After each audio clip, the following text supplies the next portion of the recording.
Vitamin C किस fruit में ज़्यादा पाया जाता है?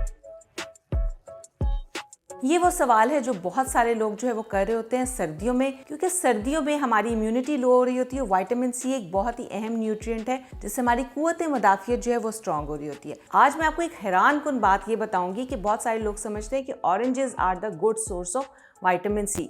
जी हाँ, ऑरेंजेस तो हैं, लेकिन एक 100 ग्राम ऑरेंज में जो है वो 53 मिलीग्राम हमारे पास विटामिन सी आ रहा होता है। लेकिन एक ऐसा फ्रूट जो कि तुर्श बिल्कुल भी नहीं है, गावा में यानी कि अमरूद में 4 टाइम्स ज़्यादा विटामिन सी ऑरेंजेस से पाया जाता है।